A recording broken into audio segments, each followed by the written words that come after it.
कि आप एक नॉन मुस्लिम को ये मैसेज दे रहे कि भाई दीन इस्लाम की तालीमात बहुत बेहतर है, उम्दा है, Islam the religion of peace, peace का मजहब है, सलामती का मजहब है हमारा इस्लाम। लेकिन यार शादियों का जो सिस्टम हमारे इस्लाम में है ना, ये जायदाद, प्रॉपर्टीज, प्लॉट्स बेचने पड़ते हैं। आपके बाजू में रहने वाला एक गैर गौर कर रहा है कि यार इनको 4 बेटियां हैं, मैंने देखते देखते पहली बेटी की शादी कर दी, इन्होंने दूसरी की कर दी, तीसरी की कर दी, चौथी की भी कर दी है, लेकिन सिंगल 1 रुपए का खर्चा इनको करना नहीं पड़ा है, कोई प्रॉपर्टीज इनको बेचना नहीं पड़ा है। यार इनका धर्म कितना अच्छा है, इनका दीन कितना अच्छा है, काश मैं इस धर्म में होता कितना अच्छा होता। फिर भी मुसलमानों के लिए दीन इस्लाम की तालीमात तो है कि जायज नहीं है ये सब चीजें करने, उनके पास वो कॉन्सेप्ट भी नहीं है ना, उनके पास तो लाजिमन देना ही देना है, उनकी किताबों ने इन चीजों को वाजे कर दिया कि देना ही देना है। अब वो बेचारा सर पकड़ा हुआ है। अब अगर वो आंखों से देख रहा है कि यार ये घर के बाजू में रहने वाले साहब इतना अच्छा है इनका दीन, तो वो आपके दीन से आमदा हो जाता था। लेकिन आपको पता है आज यही गैर मुसलमान आपकी शादियों को देख कर डरते हैं। और किन चीजों को देख कर डरते हो? यही खानों को देखकर। इतने गैर मुसलमानों ने नहीं कहा भाई आप लोग जितना खिलाते ना हम नहीं खिला सकते उतना। दीन इस्लाम का फलसफा अगर आप देख लिए तो सीधी सीधी बात है कि इस्लाम में कोई खर्चा नहीं है शादी के नाम पर, बिलखुसूस लड़की के बाप पर सिंगल 1 रुपए का भी खर्च इस्लाम ने नहीं रखा है। अल्लाह के रसूल सल्लल्लाहु अलैहि वसल्लम के 11 शादियां आप देख लीजिए, आपके 4 साहिबजादियों की शादियां आप देख लीजिए, किसी की भी शादी में लड़की के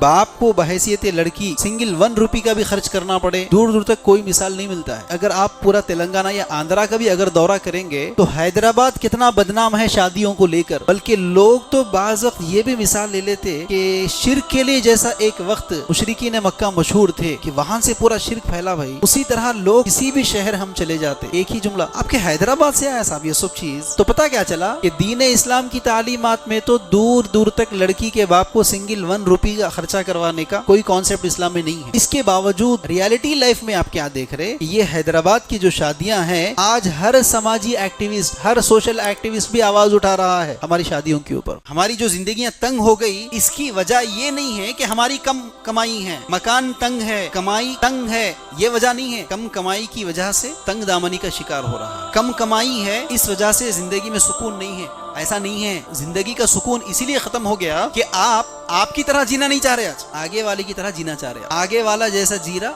मैं वैसा जीता हूँ, आगे वाला जैसा शादी करा मैं वैसी शादी करता हूँ। उन्हें उसकी बच्ची की शॉपिंग कहाँ करवाया, हाँ उससे बड़ी शॉपिंग मैं करवाता हूँ। जब से आपने ये मुकाबला शुरू कर दिया आपकी जिंदगी हराम होगी, वहां से जिंदगी का सुकून खत्म हो गया। आप ये सोचते हैं कि भाई जो है उसमें खुश हूं मैं बस अल्हम्दुलिल्लाह। तो देख लीजिए जिंदगी में सुकून ही सुकून है। सहाबा के बारे में क्या कहा जाता था, पहनने के लिए कपड़े भी मैसर नहीं थे तो कई सहाबा के ऐसे भी मिसालें मिलेंगी आपको कि वो टाट लपड़ा करते थे। वो सहाबा टाट लपेट कर भी उतना ही खुश है ज़हनी तौर पर जो आज मखमल के गद्दों पर सोकर भी आप उतना खुश नहीं है।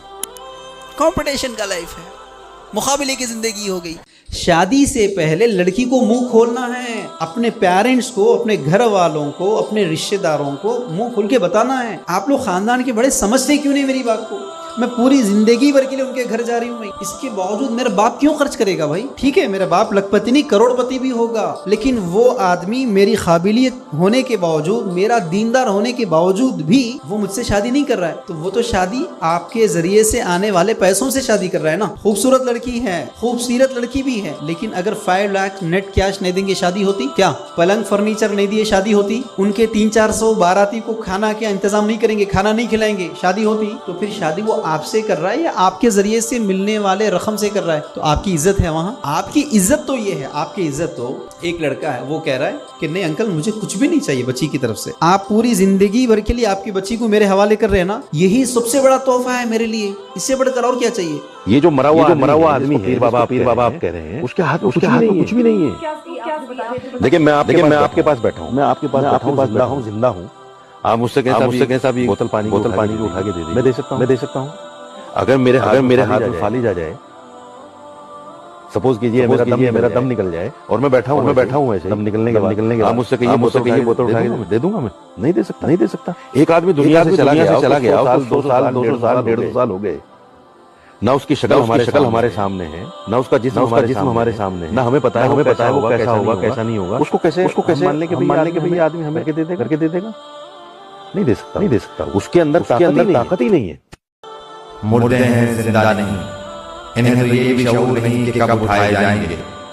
और जिंदे और मुर्दे बराबर नहीं हो सकते। अल्लाह ताला जिसको चाहता है सुना देता है, और आप उन लोगों को नहीं सुना सकते जो कब्रों में हैं।